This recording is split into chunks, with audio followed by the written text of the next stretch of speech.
Hello friends, स्वागत है आप सभी का मेरे YouTube channel SV coaching classes पर। और आज का जो हमारा चैप्टर है क्लास 12th केमिस्ट्री का जो चैप्टर नंबर 3 है वो है केमिकल काइनेटिक्स यानी रासायनिक बलगतिकी। तो रासायनिक बलगतिकी में आज जो हमारा टॉपिक है वो है प्रथम कोटि की अभिक्रिया। प्रथम कोटि की अभिक्रिया क्या होती है, इसका वेग स्थिरांक, इसकी दर, इसका अर्ध आयु काल और इसके सवालों की प्रैक्टिस आज हमें करनी है। चलिए देखते हैं कि प्रथम कोटि की अभिक्रियाएं कौन सी होती हैं। तो यहाँ पर देखिए इसकी डेफिनेशन लिखी हुई है कि प्रथम कोटि की अभिक्रियाएं, देखिए प्रथम कोटि की अभिक्रियाएं होती क्या है, पहले इनकी आपको डेफिनेशन पता होनी चाहिए। तो यहाँ पर देखिएगा लिखी हुई कि वे अभिक्रियाएं जिनकी दर या दर की जगह पर देखेंगे वेग भी लिखा हुआ हो सकता है, आपको मिल सकता है कि किताब वगैरह सीरीज वगैरह में कहीं देखेंगे तो दर की जगह पर वेग भी लिखा हुआ था। तो दर और वेग एक ही चीज है। तो जिनकी दर या जिनका वेग एक अभिकारक की सांद्रता के प्रथम घात के समानुपाती होती है, प्रथम कोटि की अभिक्रियाएं कहलाती हैं। यानी वे अभिक्रियाएं जिनकी दर या जिनका वेग एक अभिकारक की सांद्रता के प्रथम घात के समानुपाती होती हैं, वो अभिक्रियाएं प्रथम कोटि की अभिक्रियाएं कहलाती हैं। एग्जाम्पल देखिए मैंने लिखा हुआ है, यहाँ पर देखिएगा एग्जाम्पल में लिखा हुआ है, एग्जाम्पल 2N2O5 नाइट्रोजन पेंटाऑक्साइड है। नाइट्रोजन पेंटाऑक्साइड को हीट कर देंगे, टूट जाएगा नाइट्रोजन डाइऑक्साइड में और ऑक्सीजन गैस में। तो ये हमें एक समीकरण दी गई है, अभिक्रिया दी गई है। ये कौन सी अभिक्रिया है, ये अभिक्रिया आपके प्रथम कोटि की अभिक्रिया है। आपके सिलेबस में शून्य कोटि और प्रथम कोटि दो ही अभिक्रियाएं दी गई हैं। तो यहाँ पर हम देख लेते हैं ये अभिक्रिया है और इस पर हम लगा देते हैं प्रथम कोटि की अभिक्रिया की परिभाषा को। तो देख लेते हैं क्या है। तो यहाँ पर कहता है कि अभिकारक जिनकी अभिक्रियाएं जिनकी दर अभिकारक की सांद्रता के प्रथम घात के क्या होती है, समानुपाती होती है। तो ये हमारा अभिकारक हो गया। अभिकारक इधर होता है बाएं साइड में अभिकारक और दाएं साइड में क्या होता है, उत्पाद। तो ये हो गया अभिकारक। इसका दर या इसकी वेग को लिख लिया जाए तो यहाँ पर लिख लेते हैं दर, इसी को वेग भी कहते हैं और स्मॉल आर से लिखते हैं इसको। तो दर स्मॉल आर समानुपाती किसके होगा, जो परिभाषा आपके करीब की प्रथम घात के समानुपाती होती है एक अभिकारक की। तो ये है N2O5 एक अभिकारक है, इसकी प्रथम घात के समानुपाती, ये समानुपाती का सिंबल है और ये है सांद्रता का सिंबल। सांद्रता किसकी, एक अभिकारक की सांद्रता। ये अभिकारक हो गया N2O5, ये हो गया अभिकारक आपका, ये हो गया सांद्रता। तो अभिकारक की सांद्रता हो गई और समानुपाती हो गई दर या वेग। तो दर समानुपाती अभिकारक की सांद्रता के और किसके, तो प्रथम घात के। तो चाहे तो यहाँ पर ये 1 लगा भी सकते हैं और नहीं लगा है तभी कुछ नहीं, यहाँ 1 मान लिया जाता है। अब लगा भी सकते हैं, हो सकता है कि किताब वगैरह में आपको नहीं लगा हो मिलेगा, तो दोनों सही हैं, चाहे लगाइए या ना लगाइए कोई फर्क पड़ने वाला नहीं है। तो ये देखिए समानुपाती का सिंबल हटाएंगे तो नियतांक आ जाएगा। यहाँ से देखेंगे small r is equal to, समानुपाती सिंबल हटाएंगे तो एक नियतांक आ जाएगा जिसे कहेंगे वेग स्थिरांक। तो यहाँ लिख लेते हैं स्मॉल k N2O5, ये हो गई हमारी प्रथम कोटि की अभिक्रिया का एग्जाम्पल, इसका मैंने लिख दिया। तो देखिए दर जो है आपकी क्या है, ये है वेग स्थिरांक, ये है दर, ये है वेग स्थिरांक और ये है अभिकारक की सांद्रता। तो प्रथम कोटि की अभिक्रिया के लिए मुझे जो इसमें रिलेशन मिल गया दर और वेग स्थिरांक में, तो यहाँ से मैंने इसका निकाल लिया। अब इसका जो मात्रक होता है वो मात्रक होता है इसका सेकंड इनवर्स। प्रथम कोटि की अभिक्रिया के लिए वेग स्थिरांक का जो मात्रक होता है वो होता है सेकंड इनवर्स। देखिए अभी हमारा क्या है कि हम डिटेल लेक्चर्स में बात नहीं कर रहे हैं। जब हम डिटेल लेक्चर बनाएंगे, अपने वीडियोस बनाएंगे तो एक एक टॉपिक को बाकायदा पूरी तरीके से स्टडी करेंगे। लेकिन अभी एग्जाम से पहले मुझे मोस्ट इंपॉर्टेंट टॉपिक्स आपको सभी देने हैं, इसलिए हम क्या है कि खास चीजों पर फोकस कर रहे हैं। तो ये हो गया हमारा दर हो गई, ये दर है, ये वेग स्थिरांक है और ये प्रथम घात इसकी सांद्रता हो गई अभिकारक की और मात्रक इसका क्या हो जाएगा, सेकंड इनवर्स हो जाएगा। तो ये हो गया हमारा प्रथम कोटि की अभिक्रिया। इसका स्क्रीनशॉट ले लीजिए, फिर मैं इसका अर्ध आयु काल आपको बताता हूँ। तो चलिए आगे हम देख लेते हैं यहाँ पर देखिए लिखा हुआ है अर्ध आयु काल। प्रथम कोटि की अभिक्रिया के लिए अर्ध आयु काल क्या होता है? तो सबसे पहले आपको पता होना चाहिए कि अर्ध आयु काल क्या होता है। तो अभिकारक की प्रारंभिक सांद्रता, अभिकारक की प्रारंभिक सांद्रता को आधा होने में लगने वाला समय अभिक्रिया का अर्ध आयु काल कहलाता है। इसे टी हाफ से प्रदर्शित करते हैं। तो अब ये हो गई हमारी परिभाषा अर्ध आयु काल की। फॉर्मूला देखिएगा प्रथम कोटि की अभिक्रिया के लिए अर्ध आयु काल का फॉर्मूला क्या है। तो यहाँ पर लिखा हुआ अर्ध आयु काल टी हाफ से रिप्रेजेंट करते हैं इसको। तो टी हाफ बराबर 0.693 अपॉन के। तो ये है हमारे प्रथम कोटि की अभिक्रिया के लिए अर्ध आयु काल। और नीचे देखिए फिर लिखा हुआ है कि प्रथम कोटि की अभिक्रिया की समाकलित वेग समीकरण। देखिए यहाँ पर हम केवल इंपॉर्टेंट टॉपिक्स की बात कर रहे हैं, इसलिए मैं डिटेल में ज्यादा नहीं जा रहा हूँ। जब डिटेल लेक्चर बनाएंगे तो हम इनके डेरिवेशंस की और ये कहाँ से आते हैं, इनमें क्या क्या होता है, हम सारी बातें करेंगे डिटेल से। लेकिन अभी एग्जाम हमारे बहुत पास है, इसलिए हम क्या कर रहे हैं कि मेन इंपॉर्टेंट टॉपिक्स को अपने कवर कर रहे हैं। तो यहाँ पर देखिएगा कि अभिक्रिया की समाकलित वेग समीकरण ये समाकलन के द्वारा आती है। जब डिटेल में करवाएंगे तो उसका डेरिवेशन भी मैं आपको करवाऊंगा। तो ये हो जाती है k = 2.303 upon small T log 10 a/a-x। तो ये होती है हमारी प्रथम कोटि की अभिक्रिया के समाकलित वेग समीकरण। आपके एग्जाम में इस समीकरण से प्रथम कोटि की अभिक्रिया पर सवाल 100% आएगा। ये मानकर चलिए कि एक सवाल आपको इस एग्जाम में जरूर देखने को मिलेगा। तो ये समीकरण आपको पता होनी चाहिए। और यहाँ पर देख लेते हैं कि ये हमारे जो प्रतीक हैं a है x है, ये सब क्या हैं, इनको देख लेते हैं। तो लिखा हुआ है कि जहां स्मॉल a क्या है, तो स्मॉल a जो लिखा है वो अभिकारक की प्रारंभिक सांद्रता है। और स्मॉल a की जो वैल्यू है यानी अभिकारक की प्रारंभिक सांद्रता हमेशा सवाल में कितनी रखी जाएगी? 100 रखी जाएगी। ये आप ध्यान कर लीजिए, इसको रट लीजिए कि अभिकारक की प्रारंभिक सांद्रता हमेशा कितनी रखी जाएगी? 100। यानी a जहां पर है वहां पर वैल्यू कितनी रखनी है? हमें 100 रखनी है। तो प्रारंभिक सांद्रता की वैल्यू कितनी हो जाएगी? हमेशा 100 होगी, यानी a की वैल्यू हमेशा 100। उसके बाद a - x नीचे लिखा हुआ ये क्या है? तो a - x ये है t समय पश्चात अभिकारक की सांद्रता। यानी t समय पश्चात कुछ समय बीतेगा तो अभिकारक की सांद्रता समय के साथ क्या होती जाती है? घटती जाती है, कम होती जाती है। अभिकारक की मात्रा या उसकी सांद्रता क्या होती है कि समय के साथ धीरे धीरे घटती जाती है। तो ये प्रारंभिक सांद्रता थी, इसमें से कुछ ना कुछ समय के साथ घटेगी। तो कितना घटी है उसको मान लिया गया, कितना? x मान लिया गया है। तो a - x लिख दिया गया। t समय पश्चात अभिकारक की सांद्रता हो गई। t क्या है? स्मॉल t नीचे लिखा हुआ है, तो ये t आपका समय हो जाता है। उसके बाद स्मॉल k लिखा हुआ है, तो स्मॉल k आपको पता भी है ये क्या है? वेग स्थिरांक है। तो ये हो गई हमारी अभिक्रिया की समाकलित वेग समीकरण। इनका स्क्रीनशॉट ले लीजिए, फिर मैं आपको क्वेश्चन को सॉल्व करवाता हूँ।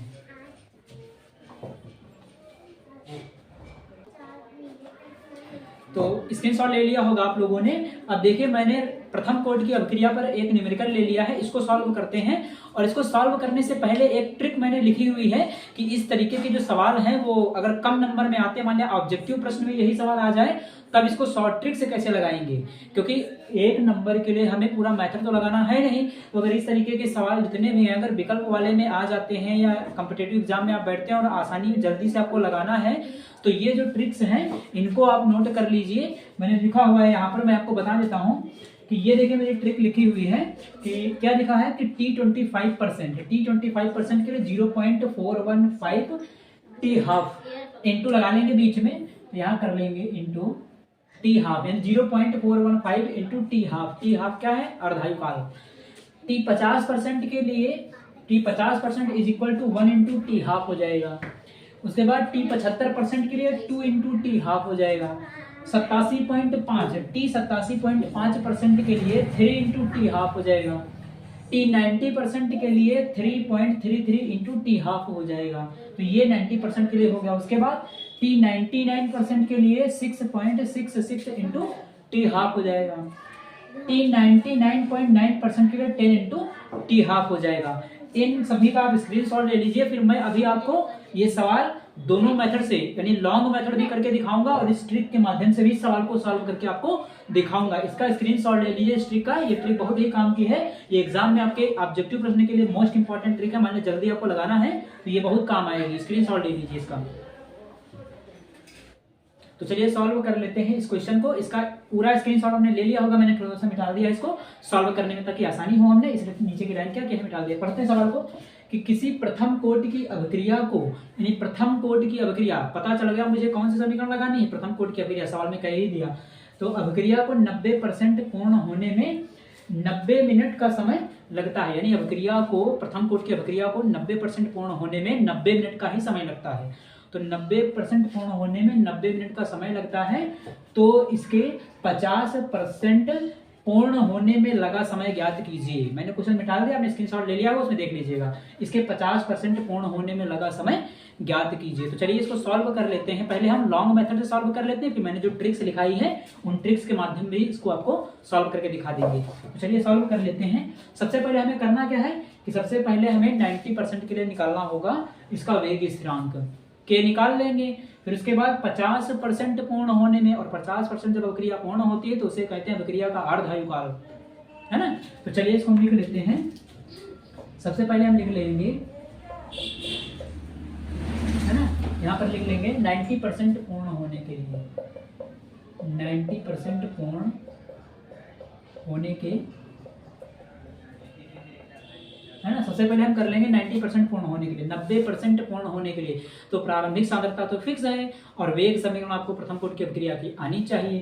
तो यहाँ पर लिख लेते हैं 90% पूर्ण होने के लिए, अगर 90% पूर्ण हो रही है अभिक्रिया तो a की वैल्यू तो 100 हो जाएगी, और कितनी 90% पूर्ण होगी तो x क्या होता है, बाद की सांद्रता। तो बाद की सांद्रता कितनी है, ये 90% है। तो यहाँ पर लिख लेंगे हम इसको, समीकरण लगा देते हैं, वेग समीकरण कि यहाँ कर देंगे k is equal to, small k है, k is equal to, k is equal to 2.303 upon t log 10 a upon a minus X. ये हो गई प्रथम कोटि की अभिक्रिया की समाकलित वेग समीकरण। अब यहाँ पर वैल्यू देख लीजिए कैसे रखा जाएगा, एक सवाल में सीख लीजिए, बाकी सवाल आप प्रैक्टिस करेंगे, खुद लगाएंगे। तो a की वैल्यू हमेशा कितनी होगी, 100। मैंने बता दिया अभिकारक की प्रारंभिक सांद्रता है, इसकी वैल्यू हमेशा फिक्स रहती है, कितनी रहेगी, 100 रहेगी। तो हमेशा, और बाकी यहाँ पर देख लेते हैं कि जो हमें समय दिया गया है 90% पूर्ण होने के लिए समय कितना दिया गया, तो 90% पूर्ण होने के लिए जो समय हमें दिया गया है वो 90 मिनट है। यानी 90% जब पूर्ण हो रही है तो उसके लिए समय हमें पता है, t का मान हमें दे दिया है 90% के लिए। तो लिख लेते हैं यहाँ पर 2.303 स्मॉल t समय है, समय कितना दिया गया 90% पूर्ण होने के लिए 90 मिनट, 90 मिनट दिया गया। यहाँ पर रख लेते हैं 90 log 10। उसके बाद a की वैल्यू हमेशा फिक्स रहेगी 100, प्रारंभिक सांद्रता कितनी होगी, 100। नीचे भी a है, इसकी भी जगह पर क्या होगा, 100।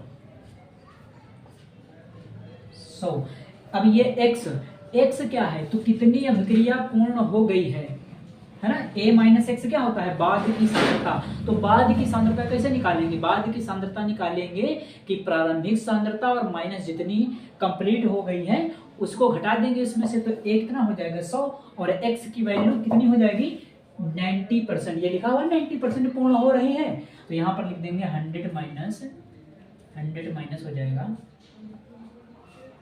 90। या आप सीधे देख सकते हैं कि 90% पूर्ण हो गई तो बची कितनी 10%, तो सीधे यहाँ पर आप 10 भी लिख सकते हैं। या 100 माइनस जितनी पूर्ण हो रही है उतनी घटा देना है, वो निकल आएगी आपकी बची हुई सांद्रता, है ना। तो दोनों तरीके से कर सकते हैं, चाहे 100 माइनस 90 करके कर लीजिए, या आपको पता कि 90% कंप्लीट हो गई तो बची कितनी 10%, तो 10 आप यहाँ पर रख सकते हैं। तो इसको कर लेते हैं आगे हम 2.303 अपॉन 90 log 10। अब ये घटा देंगे कितना हो जाएगा, देख लेते हैं कि ये हमारा 100 हो गया, a की वैल्यू 100 रख देंगे, और यहाँ a 100 माइनस कितना हो जाएगा 90। तो यहाँ से हम 100 माइनस 90 करके 10% हमारी बचेगी, तो इसको कर लेते हैं log 10 हो गया, ये हो जाएगा 100 ऊपर, और नीचे हो जाएगा 100 माइनस 90 से कितना हो जाएगा 10। इसको काट देंगे तो यहाँ से हो जाएगा ये 10। तो log 10 बेस 10, इसकी वैल्यू log 10 बेस 10 की वैल्यू कितनी होती है 1। तो यहाँ पर ये हो जाएगा खत्म, तो बचेगा क्या हमारा ये 2.303। तो उसके बाद हम लिख सकते हैं कि k is equal to 2.303 upon 90। इसकी वैल्यू log 10 बेस 10, 10 की पावर 10 की वैल्यू कितनी हो जाएगी 1, तो गुणा करेंगे तो 1 से ये क्या हो जाएगा, खत्म हो जाएगा, कैंसिल हो जाएगा, ये हट जाएगा, यानी ये खत्म वैल्यू, ये हमारा बच गया। इसको जब हम डिवाइड कर लेंगे 2.303 को 90 से डिवाइड करेंगे तो ये हमारा आ जाएगा 0.025, ये हमारा आ गया वेग स्थिरांक। तो ये हमने यहाँ से इसका वेग स्थिरांक निकाल लिया है। तो 90% पूर्ण होने के लिए हमने क्या निकाल लिया, वेग स्थिरांक निकाल लिया है। अब हमसे कह रहा है कि 50% पूर्ण होने में लगा समय ज्ञात कीजिए। तो हम इसको आगे कर लेते हैं इस साइड में, कि आगे लिख लेंगे 50% पूर्ण होने के लिए। आपसे पूछ रहा था कि 50% पूर्ण होने के लिए लगा हुआ समय ज्ञात कीजिए, तो समय निकालना 50% के लिए। देखिए, जब अभिक्रिया 50% पूर्ण होगी, कोई भी अभिक्रिया 50% पूर्ण होगी, इसका मतलब अभिक्रिया क्या है, आधी पूर्ण हो गई है। और आधी पूर्ण होने में लगा हुआ समय क्या कहलाता है, अर्धायुकाल कहलाता है। तो प्रथम कोटि की अभिक्रिया के लिए अर्धायुकाल क्या होता है, तो इसके लिए जो अर्धायुकाल होता है वो T½ बराबर 0.693 अपॉन हो जाएगा K, वेग स्थिरांक ये होता है। और वेग स्थिरांक की वैल्यू यहाँ से निकाल ली है 0.025। तो इस वेग स्थिरांक की जो वैल्यू है, K की जो वैल्यू है, ये वैल्यू हम यहाँ पर पुट कर देंगे और इसको सॉल्व कर लेंगे, आंसर मिल जाएगा हमें। तो लिख लेते हैं कि T½ = 0.693 और K की वैल्यू कितनी आई 0.025, इसका 0.025। पॉइंट बराबर है संख्याएं, अगर बराबर ना होती तो जीरो लगा करके बराबर करते, फिर हटाते, तो यहाँ तो बराबर है, ये हो गया। इसको जब आप डिवाइड कर लेंगे तो ये हमें मिल जाएगा, ये आपका मिल जाएगा आंसर T½ जो आपको मिल जाएगा। इसके लिए T½ की जो वैल्यू यहाँ से मिल जाएगी वो मिल जाएगी हमें